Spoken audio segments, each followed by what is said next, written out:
Hai semuanya, welcome back to my YouTube channel. Oke, udah lama banget ya rasanya aku nggak post tentang PMII ataupun tentang puisi. Kayak udah lama banget gitu vakum tentang dunia YouTube gitu. Nah, kali ini aku datang dengan konsep yang baru, yaitu podcast. Penasaran dengan siapa yang di sampingku ini? Boleh dikenalin dulu, Mbak.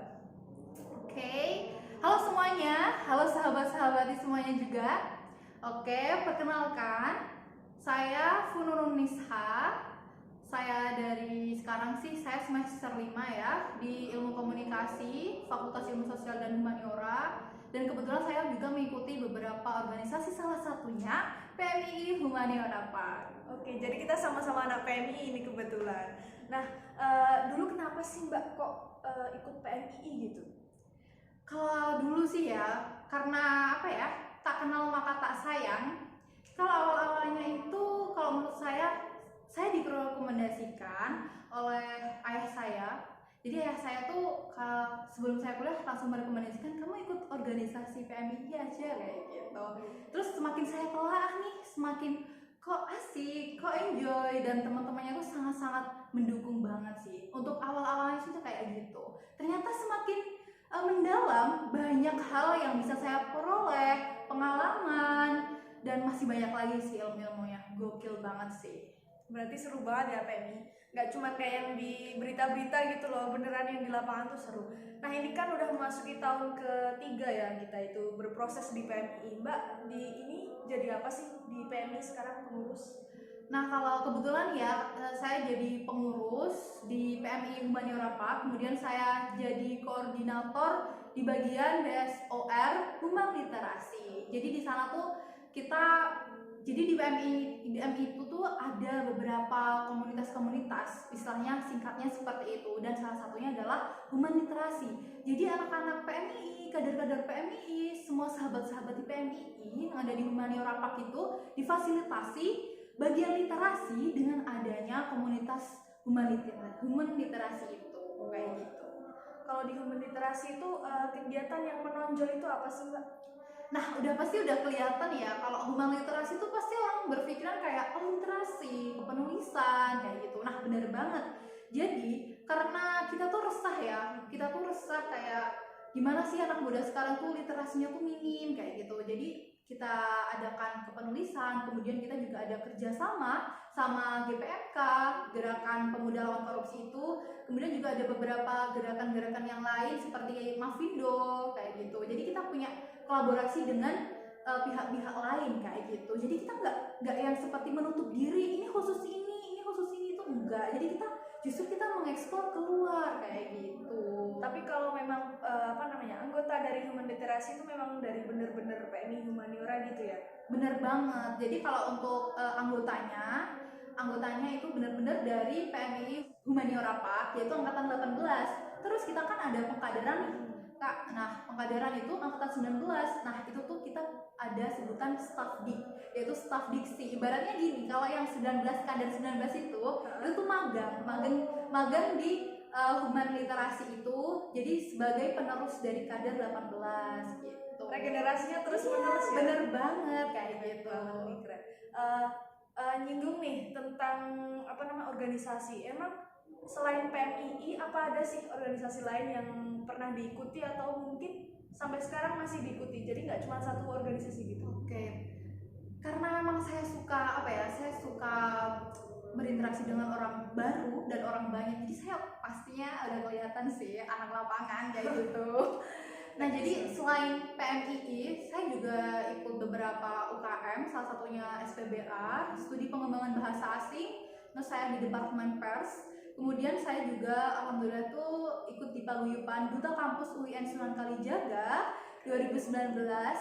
Kemudian saya juga ikut beberapa komunitas di prodi saya di pro, yaitu adalah Public Relation Oriented, dan beberapa saya ikuti kegiatan di rumah kayak gitu. Dan ini masih saya itu sekarang masih mau magang di bagian blog di Duta Damai Yogyakarta, tapi ini masih proses interview, silakan. Keren banget ya, sangat menginspiratif gitu loh. Jadi kayak perempuan tuh nggak cuman duduk di rumah, kita tuh bisa bekerja di lapangan gitu loh. Kita sudah banyak bukti-bukti kader PMII yang memang berkualitas di lapangan dan itu perempuan.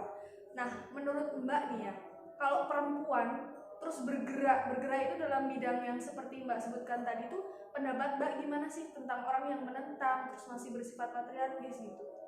Kalau saya pribadi ya, saya tidak selalu saya tidak selalu jadi golongan kiri, golongan kanan. Kalau saya sih lebih ke kita kembalikan ke pribadi masing-masing, karena keputusan yang kita ambil itu ya kita yang memilih, sehingga kita yang akan bertanggung jawab ke depannya. Mungkin orang yang menolak itu mereka punya alasan kenapa mereka menolak, dan orang yang ikut organisasi banyak, ikut pergerakan dan sebagainya, mereka juga punya alasan. Tapi yang pasti, sebagai seorang wanita, sebagai seorang perempuan, kita tuh harus tahu bahwa kita ini esensinya adalah manusia. Dimana manusia itu kita nggak boleh nih kayak punya stigma bahwa perempuan itu didikte laki-laki. Kita nggak boleh punya stigma perempuan itu yang harus manut-manut seperti itu. Tapi sebagai perempuan justru kita harus luar biasa. Sebagai perempuan kita harus berdikari, berdaya guna. Karena apa? Karena kita kan nanti akan menjadi seorang ibu.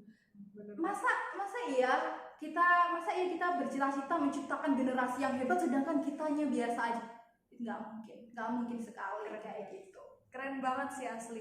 Jadi sebenarnya aku juga baru ini sih ketemu sama Mbak Funun. Iya, dari tadi masih baru ngobrol, kita baru kenalan ya. Tapi aku udah ngelihat gitu gelagatnya, dari cara ngomongnya, dari dia nyapa pertama kali ketemu gitu, udah kelihatan gitu loh jiwa-jiwa leadershipnya, jiwa-jiwa mandiri gitu loh.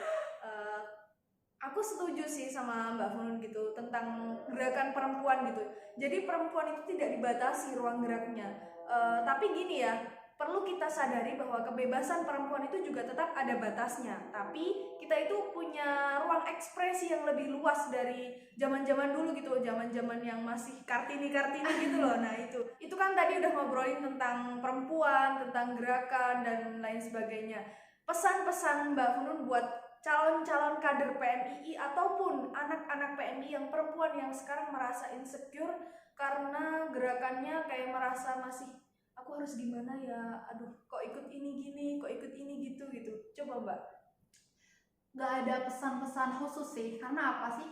Setiap pilihan itu kita yang menentukan, sehingga sebanyak apapun nasihat, sebanyak apapun pesan yang saya berikan, jika kita tidak mau menerimanya, maka ya itu tidak bisa. Tapi yang pasti percaya, untuk perempuan-perempuan, terutama sahabat-sahabat di luar sana, percayalah, selagi kalian manusia, kalian pasti berharga. Dan selalu jadi manusia yang bermanfaat untuk sesamanya. Karena esensi kita hidup itu adalah seperti itu. Esensi kita hidup adalah bagaimana kita bisa menghidupi orang lain, dalam artian kita bisa bermanfaat untuk orang lain. Karena ya percuma kalau kita hidup hanya ngerepotin seperti itu kan. Jadi tetap semangat, jadi diri sendiri, dan selalu positive thinking. Oke, itu ya, keren banget pokoknya. Terima kasih Mbak Funun. Sama-sama. Sampai jumpa di podcast selanjutnya. Bye. Bye. Salam bergerak.